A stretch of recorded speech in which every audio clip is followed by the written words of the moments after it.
बिस्मिल्लाहिर्रहमानिर्रहीम। मैं हाँ मियाँ सदी वास्तव का एडवोकेट। अज का ये इंटरव्यू साडा एक तो इनकी खास गल है कि पंजाबी च, दूसरा मेरे दोस्त ननकाना साहब की शान ने डॉक्टर आमर जेडे के यंगेस्ट PhD हिस्टरी डिपार्टमेंट शोबा तारीख के पाकिस्तान बल्कि बरे आज़म एशिया के कम उम्र तरीन PhD ने माशाल्लाह रीसेंटली इन्हों डिग्री तो नवाजिया गया और इन्होंने जोड़ा एक अनोखा काम किया है। एक तो अनोखी चीज़ ये होगी कि एक कम उम्र तरीन PhD डॉक्टर बन गए, ननकाने का फख्र बन गए, पाकिस्तान का फख्र बन गए, बरे आज़म एशिया का फख्र बन गए। दूसरी चीज़ जी इन्हें की एक अपने इलाके नूं अप लैवल उतले लैवल ते ले जाने वास्ते वो ये है कि बाबे गुरु नानक के नाम ते, बाबे गुरु नानक के जन्म स्थान ते इन्हें एक थीसिस मकाला लिख दिता कि जो खालिस्तान की तहरीक सी उस दे हवाले नाल वो मकाला है। गुरुद्वारा जन्म स्थान ते वो इर्द गिर्द घूमता है, बाबा गुरु नानक जी दे इर्द गिर्द घूमता है। उन्होंने नाल गलबात करते हाँ। मेरे बहुत ही जिगरी दोस्त ने, लंगोटिया यार भी तुसी इन्हां मेरा कह सकते हो। अस्सलाम वालेकुम सर। वालेकुम अस्सलाम मियाँ साहब, बड़ी मेहरबानी तुसां अपने चैनल ते मैनू बुलाया ते मेरे मान च वाधा किया। मैनू बड़ा मान योग लग रहा है तो मैं अपने आप नूं बड़ा लकी महसूस कर रहा कि बिल्कुल जी बिल्कुल बिल्कुल। वो मैनू ना याद आ रहा कि अपना कॉलेज जाना आना साडा तुहानूं आमर अमर कह के बाज़ आमरी भी कह के बुलाना, ठीक है, कभी गुज्जर कह के बुलाना। नाओ तुसी एक डॉक्टर आमर हो, की फील कर रहे हो? मियाँ साहब पहली तो गल है कि डेफिनेटली एक कहते बड़ी मेरे लिए एजाज़ की गल है और खुशी भी महसूस होती है कि अल्लाह ताला ने इन्नी कम उम्री दे विच बेशक एक बड़े एजाज़ नाल नवाजिया है और एक खालिस्तान अल्लाह करीम की रहमत है और माँ बाप दी दुआवां ने उसातिज़ा दा बड़ा किरदार है और तुहाडे भरावां दी दोस्तां दी मुहब्बत है। अच्छा मियाँ साहब तुसीं पहले जिवें इब्तदा गल कर रहे सी कि मैं कम किया सिखिज़म ते या सिख हिस्टरी ते या खालिस्तान तहरीक ते। मियाँ साहब मैं एक चीज़ ऐड करता जावां कि मेरा जो MPhil रिसर्च प्रोजेक्ट है या मेरा जो MPhil थीसिस है वो मैं कम किया सी गुरुद्वारा जन्म स्थान ते इहदी हिस्टरी ते इहदी तारीख ते कि ये गुरुद्वारा जन्म स्थान की जी वैल्यूएशन है जी एक बाकायदा मुकद्दस तरीन जोड़ा उन्हों का गुरुद्वारा बनिया सिखां वास्ते जगह ਉਹ ਇਹਦੇ ਵਿੱਚ ਤੁਸੀਂ ਦੇਖਦੇ ਹੋ ਕਿ ਤੁਸੀਂ ਜਿਹੜੀ ਗੁਰਦੁਆਰਾ ਲਹਿਰ ਮੂਵਮੈਂਟ ਚੱਲੀ ਔਰ ਜਿਹੜਾ ਇੱਥੇ ਤੁਹਾਨੂੰ ਹਾਲੇ ਤੱਕ ਵੀ ਉਹ ਜੰਡ ਦਾ ਦਰਖਤ ਨਜ਼ਰ ਆਉਂਦਾ ਹੈ ਜਿੱਥੇ ਭਾਈ ਲక్ష్మణ ਸਿੰਘ ਨੂੰ ਜ਼ਿੰਦਾ ਲਟਕਾ ਕੇ ਜਲਾ ਦਿੱਤਾ ਗਿਆ। ਉਹਨਾਂ ਦੇ ਸਾਥੀਆਂ ਨੂੰ ਵੀ ਇੱਥੇ ਉਦਾਸੀ ਮਹੰਤ ਜਿਹੜਾ ਸੀ ਉਹਨੇ ਇੱਥੇ ਕਤਲ ਕੀਤਾ, ਉਹਨਾਂ ਦੀ ਸ਼ਹੀਦੀ ਹੋਈ। ਅੱਛਾ ਜਿਹੜਾ ਮੇਰਾ PhD ਦਾ ਕੰਮ ਹੈ ਉਹ ਮੈਂ ਕੰਮ ਕੀਤਾ ਹੈ ਜੀ ਖਾਲਿਸਤਾਨ ਤਹਿਰੀਕ ਦੇ असर नौ जायजे थे कि खालिस्तान तहरीक की है और ये सिख क्यों इहदी गल करते ने और इहदे जिहड़े इज्जा ने वो की ने और क्योंकि हाली तक भी तहरीक जिहड़ी वो बिल्कुल सरगर्म है, चल रही है। बिल्कुल बिल्कुल बिल्कुल हाले तक भी तहरीक चल रही है और ਉਹਦੀ बड़ी खूबसूरत मिसाल तुसीं पिछले दिने जदों किसान मार्च चल रहा सी इंडिया दे विच चीज़ नज़र आई। हाँ जी, उन्होंने लाल किला जिहड़ा है ਉਹਦੇ ਤੇ बाकायदा खालिस्तान ਦਾ झंडा लहराया गया जी। बिल्कुल बिल्कुल बिल्कुल। ये मैं अपने तरफों तो मैं कोशिश की है और बाकी तो जेडे पढ़ने वाले होंगे या जेडे आने वाले लोग होंगे जेडे स्कॉलर हजरात होंगे वो देखणगे और फिर ही वो फैसला कर पाएंगे कि आया कि मैं इंसाफ किया या नहीं किया। मैं अपनी तरफों मुकम्मल कोशिश की और इंशाल्लाह जल्द ही मैंने किताब की शक्ल च लैके। अच्छा एक ना मैनू ना एक ना मज़ाहिया जा ना एक चुटकला टैब या मज़ाहिया सवाल सोच रहा कि तुसी हो डॉक्टर आमर ਜਿਹੜੇ ਖਾਸ ਤੌਰ ਤੇ ਆਪਣੇ ਜਿਹੜੇ ਪਿੰਡਾਂ ਵਾਲੇ ਨੇ ਉਹਨਾਂ ਨੂੰ ਜਦੋਂ ਪਤਾ ਚੱਲਦਾ ਹੈ ਕਿ ਆਮਰ ਜਿਹੜਾ ਡਾਕਟਰ ਬਣ ਗਿਆ, ਉਹਨਾਂ ਦੇ ਉਹ ਪਹਿਲੇ ਜ਼ਿਹਨ 'ਚ ਜਿਹੜਾ ਸਵਾਲ ਇੱਕ ਜਾਂਦਾ ਉਹ ਮੇਰੇ ਵੀ ਜ਼ਿਹਨ 'ਚ ਆ ਰਿਹਾ ਵੀ ਕਿਧਰੇ ਦਵਾਈਆਂ ਵਾਲਾ ਡਾਕਟਰ ਤਾਂ ਨਹੀਂ ਬਣ ਗਿਆ। ਕੋਈ ਇਸ ਹਵਾਲੇ ਨਾਲ ਕੋਈ ਤੁਹਾਡੇ ਨਾਲ ਕੋਈ ਇਨਸੀਡੈਂਟ ਆਇਆ ਹੋਵੇ? ਮੀਆਂ ਸਾਹਿਬ ਇਹ ਤਾਂ ਇੱਕ ਪਿੰਡ ਦੇ ਵਿੱਚ ਬੜਾ ਕਾਮਨ ਜਿਹਾ ਸਵਾਲ ਹੈ ਕਿ ਇਹ ਆਇਆ ਕਿ ਡੰਗਰ ਡਾਕਟਰ ਹੈ ਆਇਆ ਕਿ ਇਹ मेडिकल डॉक्टर है। अच्छा यह केड़ा डॉक्टर है? ठीक है।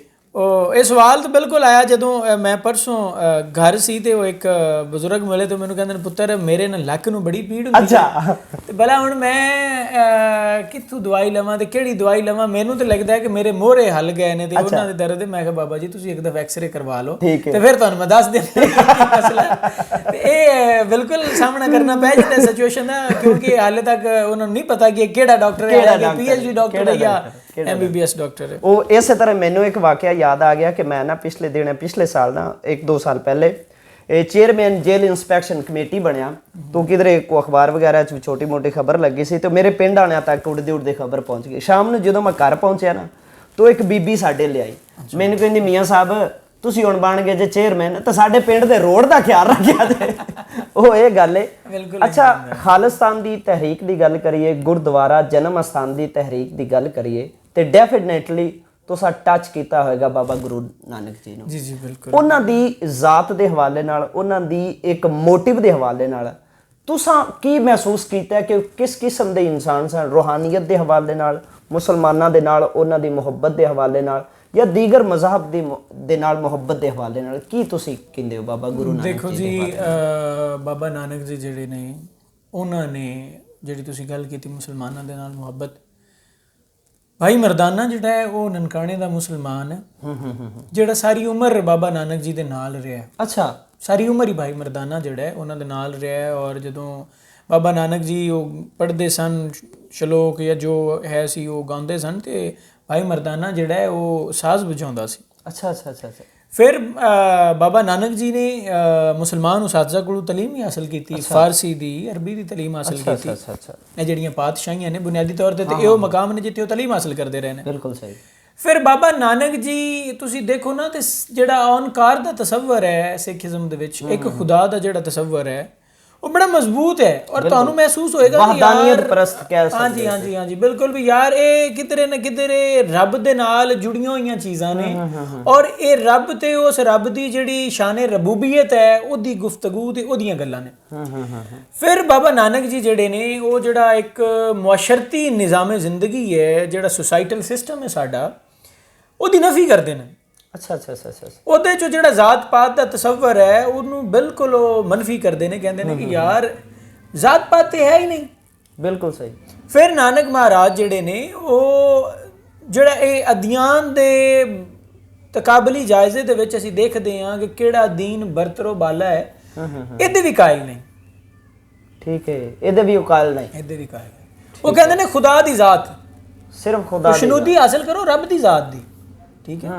ਔਰ ਫਿਰ ਇੱਕ ਬੜੀ ਕੰਟਰੋਵਰਸੀ ਵੀ ਹੈ, ਐਲਾਨੂਰ ਨਸਬੀਟ ਜਿਹੜੀ ਹੈ ਜਾਂ WH ਮੈਕਲਡ ਈਵਨ ਉਹਨਾਂ ਨੇ ਵੀ ਇਹ ਮੈਂਸ਼ਨ ਕੀਤਾ ਹੋਇਆ ਆਪਣੀਆਂ ਕਿਤਾਬਾਂ ਦੇ ਵਿੱਚ ਕਿ ਨਾਨਕ ਜੀ ਜਦੋਂ ਕਰਤਾਰਪੁਰ ਉਹਨਾਂ ਦਾ ਦੇਹਾਂਤ ਹੋਇਆ, ਜਦੋਂ ਉਹਨਾਂ ਨੇ ਪਰਦਾਪੋਸ਼ੀ ਕੀਤੀ ਤੇ ਉਹ ਦੋ ਰਵਾਇਤ ਨੇ। ਇੱਕ ਤਾਂ ਇਹ ਵੇ ਕਿ ਜੀ ਉਹਨਾਂ ਨੂੰ ਜਿਹੜੇ ਸਿੱਖ ਸਨ ਉਹਨਾਂ ਨੇ ਆਪਣੇ ਤਰੀਕੇ ਦੇ ਮੁਤਾਬਕ ਉਹਨਾਂ ਨੂੰ ਜਲਾ ਦਿੱਤਾ, ਹਾਂ, ਜਾਂ ਦਫਨ ਕੀਤਾ ਜਾਂ ਜੋ ਵੀ ਹੋਇਆ, ਠੀਕ ਹੋ ਗਿਆ। ਦੂਸਰੀ ਤਰਫ ਮੁਸਲਮਾਨਾਂ ਦੇ ਨਾਲ ਵੀ ਇਹ ਚੀਜ਼ ਮਨਸੂਬ ਹੈ ਕਿ ਉਹਨਾਂ ਨੇ ਬਿਲਕੁਲ ਇਹ ਵਾਕਿਆ ਮੈਂ ਵੀ ਸੁਣਿਆ ਉਹ ਉੱਥੇ ਉਹ ਜਿਹੜਾ ਉਹ ਚਾਰਪਾਈ ਸੀ ਉੱਥੇ ਫੁੱਲ ਰਹਿ ਗਏ ਕਿਉਂ ਬਾਬਾ ਜੀ ਦੀ ਜਿਹੜੀ ਮਈਅਤ ਉਹ ਗਾਇਬ ਹੋ ਗਈ ਤੇ ਉਹਨਾਂ ਨੂੰ ਦਫਨਾਇਆ ਗਿਆ।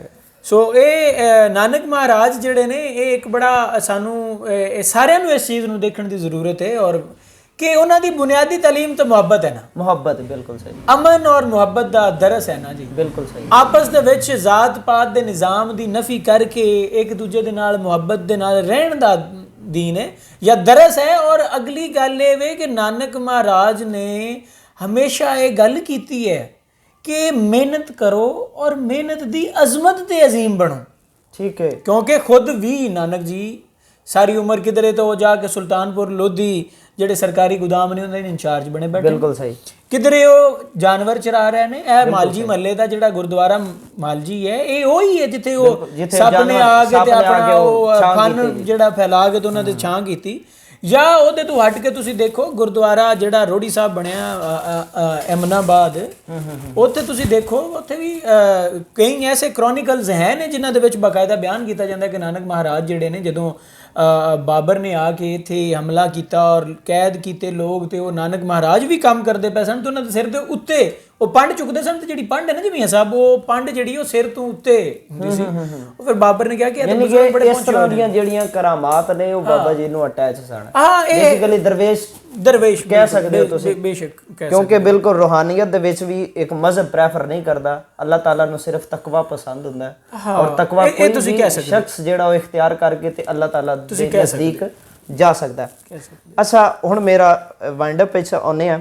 ਮੇਰਾ ਇਹ ਸਵਾਲ ਹੈ ਕਿ ਥੀਸਸ ਨਨਕਾਣਾ ਗੁਰਦੁਆਰਾ ਜਨਮ ਅਸਥਾਨ ਇਹਦੇ ਜੋ ਮੁਕਾਮੀ ਲੋਕਾਂ ਤੇ ਅਸਰਾਤ ਔਰ ਇਸ ਗੁਰਦੁਆਰੇ ਦੀ ਜਿਹੜੀ ਅਹਿਮੀਅਤ ਹੈ ਉਹ ਕਿਹਾ ਕਿ ਸਾਨੂੰ ਇਸ ਲੈਵਲ ਤੇ ਪਾਕਿਸਤਾਨ ਨੂੰ ਲੈ ਕੇ ਜਾ ਸਕਦੀ ਹੈ ਜਾਂ ਲੈ ਜਾ ਚੁੱਕੀ ਹੈ ਕਿ ਇੰਡੀਆ ਵਰਗਾ ਜਿਹੜਾ ਦੁਸ਼ਮਣ ਕੰਟਰੀ ਹੈ ਉਹ ਸਾਡੇ ਨਾਲ ਡਾਇਰੈਕਟ ਮੱਥਾ ਜਾਂ ਇਸ ਤਰ੍ਹਾਂ ਦੀ ਚੀਜ਼ ਇਸ ਤਰ੍ਹਾਂ ਦੀ ਅੱਛੀ ਕੋਈ ਹਰਕਤ ਨਹੀਂ ਕਰੇਗਾ ਇਸ ਗੁਰਦੁਆਰੇ ਦੀ ਵਜ੍ਹਾ ਤੋਂ। ਮੀਆਂ ਸਾਹਿਬ ਗੱਲ ਇਹ ਵੇ ਕਿ ਦੁਨੀਆ ਹੁਣ ਨਾ ਸਾਰੀ ਗਲੋਬਲ ਪੋਲਿਟਿਕਸ ਔਰ ਗਲੋਬਲਾਈਜੇਸ਼ਨ ਦੀ ਤਰਫ ਚਲੀ ਗਈ ਹੈ। ਜਿਹੜੇ ਸਿਆਸਤ ਦੇ ਸਾਬਕਾ ਮਦਾਰਜ ਨੇ ਉਹ ਖਤਮ ਹੋ ਗਏ ਤੇ ਨਵੇਂ ਮਦਾਰਜ ਸ਼ੁਰੂ ਹੋ ਰਹੇ ਨਵੇਂ ਬਾਬ ਨਵੀਂ ਸ਼ੁਰੂਆਤ ਹੋ ਚੁੱਕੀ। ਰਹਿ ਗਈ ਗੱਲ, ਤੁਸੀਂ ਗੱਲ ਕੀਤੀ ਗੁਰਦੁਆਰਾ ਜਨਮ ਸਥਾਨ ਦੀ। ਗੁਰਦੁਆਰਾ ਜਨਮ ਸਥਾਨ ਸਾਡੇ ਜਿਹੜੇ ਸਿੱਖ ਭਰਾ ਨੇ ਉਹਨਾਂ ਦੀ ਸਭ ਤੋਂ ਮੁਕੱਦਸ ਤਰੀਨ ਜਗ੍ਹਾ ਹੈ। ਔਰ ਜਿਸ ਤਰੀਕੇ ਅਸੀਂ ਮੱਕੇ ਮਦੀਨੇ ਜਾਂਦੇ ਆ ਨਾ ਤੇ ਅਸੀਂ ਕਹਿੰਦੇ ਆ ਕਿ ਸਾਡਾ ਇਹ ਜੀ ਬਿਲਕੁਲ ਸਾਡੇ ਵਾਸਤੇ ਸਾਊਦੀ ਅਰਬ ਜਿਹੜਾ ਉਹ ਇੱਕ ਆਲਾ ਸ਼ਾਨ ਦਾ ਮਾਲ ਹੈ। ਇਸੇ ਤਰ੍ਹਾਂ ਹੀ ਦੇਖੋ ਨਾਨਕ ਮਹਾਰਾਜ ਦਾ ਜਿਹੜਾ ਜਨਮ ਘਰ ਹੈ, ਜਿਹੜੀ ਉਹਦੀ ਜਨਮ ਭੂਮੀ ਹੈ, ਜਿਹੜੀ ਉਹਦੀ ਪੈਦਾਇਸ਼ ਗਾਹ ਹੈ, ਇਹ ਨਾ ਸਿਰਫ ਮੈਂ ਇਹਨੂੰ ਸਮਝਦਾ ਕਿ ਸਿੱਖਾਂ ਲਈ ਬਲਕਿ ਸਾਰੇ ਜਿਹੜੇ ਅਸੀਂ ਨਨਕਾਣੇ ਦੇ ਮਕਾਮੀ ਲੋਕ ਆ ਸਾਡੇ ਲਈ ਵੀ ਕਾਬਿਲ ਫਖਰ ਔਰ ਕਾਬਿਲ ਤਕਰੀਮ ਇਹ ਚੀਜ਼ ਹੈ ਵੇ। ਤੇ ਉਹ ਇਹ ਜਿਹੜਾ ਇੱਕ ਨਾਨਕ ਮਹਾਰਾਜ ਦੀ ਜਦੋਂ ਤੁਸੀਂ ਦੇਖਦੇ ਹੋ ਜਦੋਂ ਬਰਸੀ ਆਉਂਦੀ ਹੈ, ਜਦੋਂ ਉਹ ਇਹ ਤਾਂ ਤੁਸੀਂ ਦੇਖਦੇ ਹੋ ਗੁਰਪੁਰਬ ਹੁੰਦਾ ਹੈ, ਇਹ ਜਿਹੜੇ ਦੂਸਰੇ ਇੱਥੇ ਤੁਸੀਂ ਦੇਖਦੇ ਹੋ ਕਿ ਆ ਰਹੇ ਨੇ ਜਨਾਬ ਇਵੈਂਟਸ ਆ ਰਹੇ ਨੇ, ਉਹਨਾਂ ਇਵੈਂਟਸ ਦੇ ਵਿੱਚ ਡੈਫੀਨੇਟਲੀ ਬਾਹਰ ਦੇ ਲੋਕ ਵੀ ਇੱਥੇ ਆ ਰਹੇ ਨੇ। ਬਿਲਕੁਲ ਆ ਰਹੇ, ਸਿਆਹਤ ਵੀ ਇੱਥੇ ਵਧੀ ਹੈ, ਕਾਰੋਬਾਰੀ ਸਰਗਰਮੀਆਂ ਵੀ ਵਧੀਆਂ ਨੇ, ਮੁਆਸ਼ੀ ਸਕਾਫਤੀ ਔਰ ਹੱਤਾ ਕਿ ਸਿਆਸੀ ਸਰਗਰਮੀਆਂ ਵੀ ਇੱਥੇ ਵਧੀਆਂ ਨੇ। ਲਿਹਾਜ਼ਾ ਇਹ ਜਿਹੜਾ ਗੁਰਦੁਆਰਾ ਜਨਮ ਸਥਾਨ ਹੈ ਉਹਦੇ ਇਥੋਂ ਦੇ ਮਕਾਮੀ ਲੋਕਾਂ ਤੇ ਬੜੇ ਮਜ਼ਬੂਤ ਔਰ ਬਹੁਤ ਦੇਰ ਪਾ ਅਸਰਾਤ ਨੇ। ਔਰ ਇਹ ਨਾ ਸਿਰਫ ਉਹਨਾਂ ਦੀ ਅਮਲੀ ਜ਼ਿੰਦਗੀ ਬਲਕਿ ਸਿਆਸੀ ਮੁਆਸ਼ੀ ਔਰ ਸਕਾਫਤੀ ਜ਼ਿੰਦਗੀ ਤੇ ਵੀ ਅਸਰਅੰਦਾਜ਼ ਹੈ। ਅੱਛਾ ਜਨਾਬ, ਤੁਸੀਂ ਕਿਉਂਕਿ ਇੱਕ ਨੌਜਵਾਨ ਹੋ, ਨੌਜਵਾਨਾਂ ਦੀ ਨੁਮਾਇੰਦਗੀ ਕਰ ਰਹੇ ਹੋ, ਨਨਕਾਣੇ ਤੋਂ ਬਿਲੋਂਗ ਕਰ ਰਹੇ ਹੋ, ਨਨਕਾਣੇ ਦੀ ਜਿਹੜੀ ਨੌਜਵਾਨ ਨਸਲ ਹੈ ਉਹਨੂੰ ਤੁਸੀਂ ਕਿਉਂਕਿ ਤੁਸੀਂ ਇੱਕ ਰੋਲ ਮਾਡਲ ਬਣ ਚੁੱਕੇ ਹੋ। ਅਲਹਮਦੁਲਿਲਾ ਅਸੀਂ ਵੀ ਫਖਰ ਕਰਨੇ ਕਿ ਤੁਸੀਂ ਸਾਡੇ ਭਾਈ ਹੋ, ਦੋਸਤ ਹੋ।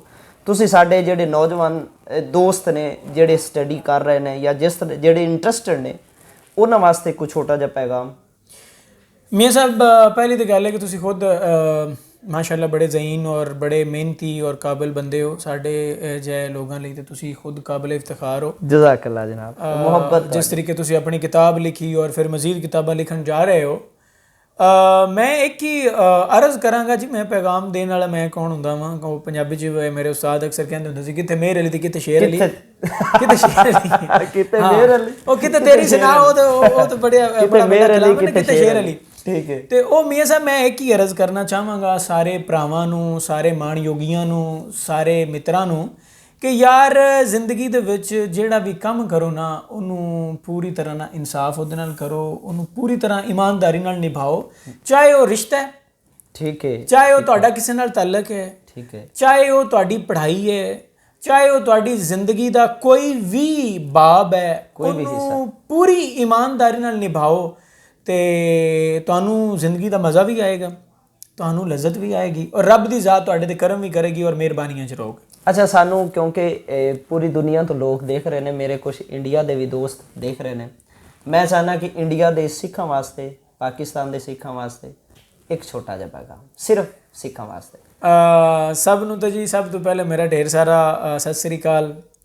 ਤੇ ਪੈਗਾਮ ਇਹੀ ਹੈ ਕਿ ਤੁਸੀਂ ਆਪਣਾ ਆਪ ਪਹਿਚਾਣ ਕੇ ਜੀਓ ਕਿ ਸਾਡੇ ਨਾਲ ਸਿਆਸਤ ਦੀ ਕੀ ਵੰਡ ਹੋਈ, ਸਾਨੂੰ ਸਿਆਸਤ ਨੇ ਕਿੱਥੇ ਮਾਰ ਦਿੱਤੀ। ਬਾਬਾ ਨਾਨਕ ਜੀ ਦਾ ਦਰਸ ਤੁਸੀਂ ਸਾਡੇ ਤੋਂ ਬਿਹਤਰ ਜਾਣਦੇ ਹੋ, ਲੇਕਿਨ ਬਾਬਾ ਨਾਨਕ ਜੀ ਗੱਲ ਕੀ ਕਰਦੇ ਸਨ, ਉਹਨਾਂ ਦੀ ਵੰਡ ਕੀ ਹੈ, ਕੀ ਬਾਤ, ਵੰਡ ਕਿਹੜੀ ਕਰ ਗਏ ਨੇ ਬਾਬਾ ਨਾਨਕ ਜੀ। ਮੁਹੱਬਤ ਦਾ ਦਰਸ ਹੈ ਜਾਂ ਨਫ਼ਰਤ ਦਾ ਦਰਸ ਹੈ। ਤੇ ਸਾਡਾ ਜਿਹੜਾ 47 ਦਾ ਵੰਡ ਦਾ ਜਿਹੜਾ ਬੜਾ ਦੁੱਖ ਵਾਲਾ ਇੱਕ ਟਾਈਮ ਹੈ, ਉਹਨੂੰ ਭੁੱਲ ਕੇ ਸਾਨੂੰ ਇੱਕ ਦੂਜੇ ਦੇ ਨਾਲ, ਬਿਲਖਸੂਸ ਪੰਜਾਬ ਨੂੰ ਇੱਕ ਦੂਜੇ ਦੇ ਨਾਲ ਮੁਹੱਬਤ ਕਰਨੀ ਚਾਹੀਦੀ ਹੈ ਔਰ ਪੰਜਾਬ ਦੀ ਜਿਹੜੀ ਇਹ ਮੁਹੱਬਤ ਦੀ ਜੱਫੀ ਹੈ ਇਹਨੂੰ ਕਾਇਮ ਦਾਇਮ ਰਹਿਣਾ ਚਾਹੀਦਾ ਹੈ ਤੇ ਪੰਜਾਬ ਨੂੰ ਕਾਇਮ ਦਾਇਮ ਰਹਿਣਾ ਚਾਹੀਦਾ ਹੈ ਤੇ ਸਾਡੇ ਮੁਲਕ ਨੂੰ ਕਾਇਮ ਦਾਇਮ ਰਹਿਣਾ ਚਾਹੀਦਾ ਹੈ। ਕੀ ਬਾਤ ਹੈ ਜੀ। ਇਨਸ਼ਾਅੱਲਾ ਜੀ ਅਸੀਂ ਦੁਆ ਕਰਨੇ ਹੈ ਕਿ ਜਿਹੜੀ ਨਨਕਾਣਾ ਸਾਹਿਬ ਦੇ ਵਿੱਚ ਬਾਬਾ ਗੁਰੂ ਨਾਨਕ ਜੀ ਯੂਨੀਵਰਸਿਟੀ ਬਣ ਰਹੀ ਹੈ, ਅਸੀਂ ਮੇਰਾ ਤਾਂ ਦਿਲ ਜਿਹੜੀ ਮੈਨੂੰ ਇੱਕ ਸਦਾ ਆ ਰਹੀ ਹੈ ਕਿ ਇਨਸ਼ਾਅੱਲਾ ਤੁਸੀਂ ਸਾਡੀ ਉਸ ਯੂਨੀਵਰਸਿਟੀ ਦੇ ਵਾਈਸ ਚਾਂਸਲਰ ਕਮ ਸੇ ਕਮ ਬਣੋਗੇ, ਕਿਉਂਕਿ ਇੱਕ ਤੁਸੀਂ ਮਕਾਲਾ ਲਿਖਿਆ ਬਾਬਾ ਗੁਰੂ ਨਾਨਕ ਜੀ ਦੀ ਜ਼ਾਤੇ ਕੰਮ ਕੀਤਾ ਪਾਕਿਸਤਾਨ ਵਿੱਚ ਬਾਬਾ ਗੁਰੂ ਨਾਨਕ ਦੀ ਜ਼ਾਤ ਤੇ ਐਸਾ ਕੰਮ ਕਿਧਰੇ ਵੇਖਣ ਨੂੰ ਨਹੀਂ ਮਿਲਦਾ ਔਰ ਨਾ ਹੀ ਮੇਰਾ ਖਿਆਲ ਹੈ ਕਿਸੇ ਕੀਤਾ ਹੋਣਾ। ਬਹੁਤ ਸ਼ੁਕਰੀਆ ਤੁਹਾਡੀਆਂ ਮੁਹੱਬਤਾਂ ਦਾ, ਤੁਹਾਡੀ ਆਮਦ ਦਾ। ਇਨਸ਼ਾਅੱਲਾ ਜੀ ਕਿਸੇ ਹੋਰ ਵੀਡੀਓ 'ਚ ਮਿਲਾਂਗੇ। ਉਸ ਵਕਤ ਤੱਕ ਅੱਲਾ ਹਾਫਿਜ਼।